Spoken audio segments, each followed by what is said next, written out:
Et c'est important d'être toujours dans une recherche parce que c'est important de savoir qu'on ne sait pas, à commencer par qui nous sommes. Nous sommes toujours en train d'aller vers qui nous sommes, au meilleur des cas.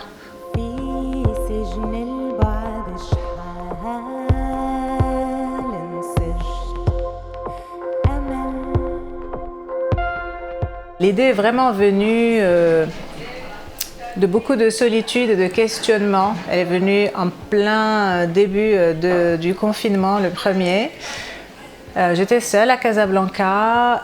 La tournée venait de démarrer avec Daba, qui venait juste de sortir. On avait tourné pendant 1 mois et demi et j'étais rentrée passer 1 semaine au Maroc pour retourner en Europe, continuer.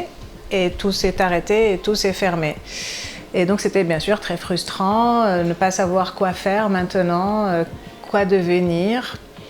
Et se poser la question, finalement, qui je suis, quelle musicienne je suis, est-ce que j'en suis une? J'ai fait un peu de peinture pour souffler un coup. Et ensuite la musique m'a manqué. Et j'ai eu en fait envie juste de me dire à moi-même toute seule, ça qui me traversait et qui était très perturbant et qui ne ressemblait pas à de la musique qu'on fait comme des chansons. Je voulais juste crier, écrire des trucs un peu fragmentés, un peu à l'endroit, à l'envers, et qui disaient en gros comment est-ce que ça se passait à l'intérieur de moi. Confusion, peur, est-ce que je ne suis pas en train de décrire ça? Et qu'est-ce qu'il y a d'autre dans cette solitude, dans ça que le monde entier est en train de vivre pour un peu la première fois et probablement qu'on est pour une fois logés tous à la même enseigne, que l'on soit ici, ailleurs, musicien ou non. Ce genre d'émotions qu'on connaît tous, je pense qu'on est en train de les goûter avec un peu plus d'intensité maintenant et on ne sait pas trop quoi en faire. Et si j'essayais d'observer quels étaient les autres et de faire la même chose, peut-être que ça va me faire du bien.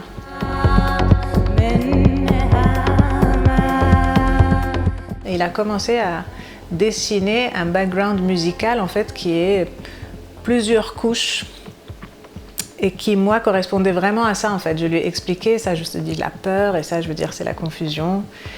Et je me suis rendu compte qu'en fait, il fallait qu'on fasse ça tous les deux. Et tout de suite, ça avait du sens, en fait, parce que j'avais jamais fait ce genre de travail, j'avais jamais eu ce genre de démarche où on est juste à deux.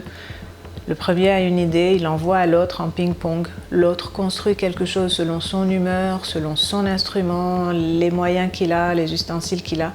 Et il renvoie ça un peu changé.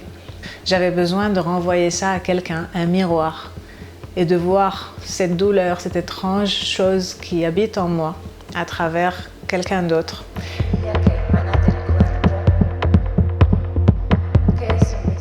Et on en est arrivé à ces 7 états, qui sont la peur, le désir parce que les gens nous manquent quand on est enfermé, seul, forcé à l'être, la confusion, l'acceptation et ensuite besoin d'expression.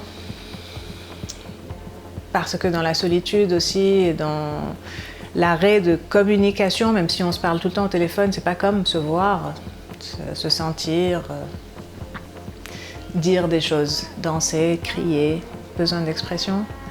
Et ensuite, un état qui m'avait beaucoup moins marqué, c'est pendant le premier confinement, j'ai fait beaucoup de rêves, et des rêves beaucoup plus étranges que d'habitude. Donc j'en ai fait le 6e hal, qui est un peu ça, cet autre instinct de nous qui voit des choses que nous-mêmes, nous ne pouvons pas avec toute cette intelligence consciente comprendre. Et ensuite le hal 7, je ne savais pas qu'il allait exister, et puis il est venu quand j'ai eu le Covid en fait. Et j'ai eu le Covid pour mon anniversaire et je ne pouvais pas ne pas prêter attention. J'ai pas beaucoup souffert, mais j'ai été beaucoup à l'écoute de ça qui se passait dans mon corps qui n'était rien de connu. Pas du tout comme des symptômes de choses que j'avais connues auparavant. Et j'avais l'impression que vraiment ça se produisait sur plusieurs strates. C'est comme si j'avais pas juste un corps, c'est comme si j'avais une superposition comme ça de corps physique, énergétique et tout ça, et que ce truc-là ait touché un peu tout ça. Bref, c'était une expérience un peu psychédélique.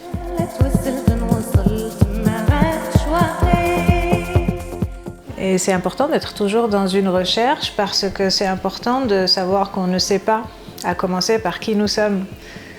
Nous sommes toujours en train d'aller vers qui nous sommes. Au meilleur des cas, on sait qu'on est en train de marcher vers soi. On ne se connaît pas, je pense, et aussi parce que même si on se connaît un peu, on change forcément, incontestablement, tous les jours, à tous les instants. Moi, je n'ai pas de formation en fait, ni académique, ni rien en termes d'apprentissage de la musique.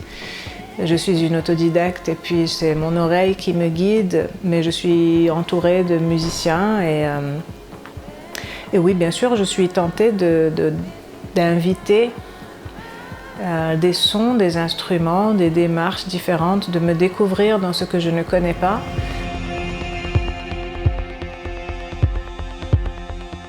Ça représente une extension, plus de possibilités de dessiner des sons qui vont être plus en mesure de décrire une émotion. Parce qu'une émotion, c'est pas si ça vient dans un son. Une émotion, c'est aussi quelque chose qu'on touche, ou quelque chose qu'on regarde, ou quelque chose qu'on ressent. Mais dans des sons synthétiques, il y a moyen, justement, leur nom l'indique bien. C'est synthétiser plein de choses ensemble.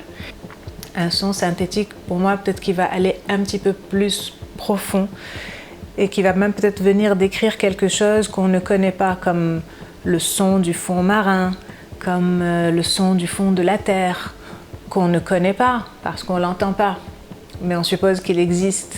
Et avec les sons synthétiques, je pense qu'on peut étendre un peu comme ça le panel de choses qu'on peut écouter, qu'on peut imaginer, parce qu'on n'a pas accès avec nos sens basiques, les 5, à tout ce qui existe.